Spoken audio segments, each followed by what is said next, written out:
Merhaba, hoş geldiniz. Ne mutlu ki yeni bir Mahya Işıkları'nda sizlerle bir kez daha birlikteyiz.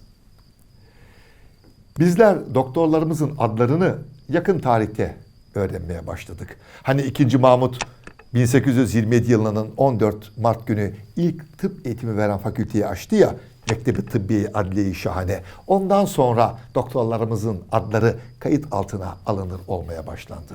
Ama ondan önce de hekimlerimiz vardı.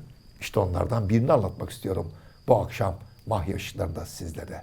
Bu Ramazan gecesinde onu yad edelim. Mehmet bin Hamza. Çok ama çok büyük bir hekimdi Mehmet bin Hamza. Değil sadece ülkemiz insanlık tarihinin en önemli hekimlerinden biriydi. Anlatacağım, göreceksiniz. Hacı Bayram Veli'nin öğrencisidir Mehmet bin Hamza. Ve Amasya'da tıp eğitimi alıyor. O güzelim Amasya. Amasya kimdir yetiştirmedi ki? Bilimin merkezidir Amasya. Anadolu'nun pek çok kentimiz gibi bilimin merkeziydi. Strabon, ünlü coğrafya kitabını orada kalem aldı değil mi? Hekim Mehmet bin Hamza, Çandarlı Halil Paşa'nın oğlu Süleyman Çelebi'yi tedavi ediyor. Hastalığı neydi? Seratan, yani kanser. O yıllarda kansere seratan denilirdi. Sizlere anlatmaya çalıştığım Mehmet bin Hamza, kanser konusunda insanlık tarihinde ilk çalışmayı yapan hekimlerden biridir. Fatih Sultan Mehmet'in kızı Gevheri Han Sultanı onu da tedavi ediyor. Ve bu güzeller güzel hekimi Mehmet bin Hamza'yı 1453 İstanbul kuşatmasında Fatih'in yanında görürüz. Mehmet bin Hamza diyorum deminden beri de siz onu Akşemseddin olarak tanırsınız. Evet, Fatih Sultan Mehmet'in hocası Akşemseddin bir hekimdir, büyük bir hekimdir. Bir bilim insanıdır. Öyle ki İstanbul fethedildiğinde Fatih Sultan Mehmet surlardan içeri girdiğinde herkes Fatih diye Mehmet bin Hamza'ya koşar. Birileri hemen uyarır. Hayır. Fatih Sultan Mehmet o. Ama der ki 2. Mehmet, ona gidin. O benim hocamdır. Mehmet bin Hamza hayatı boyunca hiçbir zaman şana, şöhrete, mala, mülke, makama değer vermemiştir. Asla. Hepsinden kaçmıştır. Hatta anlatılan bir öyküdür. Bir gün 2. Mehmet, Fatih Sultan Mehmet onun yanına gider ve Mehmet bin Hamza, Akşemseddin yani, ayağa kalkmaz.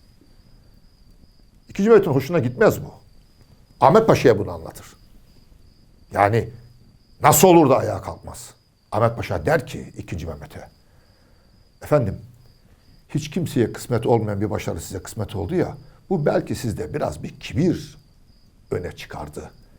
Mehmet bin Hamza onu gördü ve bu yüzden ayağa kalkmadı. Bu kadar da yürekliydi. Fatih Sultan Mehmet'in bütün tekliflerini geri çeviriyor. Ve bu güzeller güzeli insan tutuyor, Göynü'ye yerleşiyor. Küçük bir yere, mütevazi bir yere, sessiz bir yere. Çalışmalarını orada yürütüyor. Öyle ki 2. Mehmet onun yaşadığı yere cami yaptırmak istiyor. Paralar gönderiyor. Hepsini geri gönderiyor. Mehmet bin Hamza, Akşemseddin İstemiyor. Sadece ne de olsa 2. Mehmet gönlü kırılmasın diye şöyle mütevazi bir çeşme yaptırmasına izin veriyor. Ama bütün paraları geri gönderiyor. Dedim ya, ne malda, ne mülkte, ne makamda, hiçbir şeyde gönlü olmamıştır Mehmet bin Hamza'nın, Akşemseddin'in. Evet, sadece ülkemiz değil, dünya tıp tarihinde çok büyük bir insandır. Çok. Sadece kanser konusunda ilk çalışmaları yapmasından dolayı değil. Bakın ne diyor bu güzeller güzeli bilim insanı.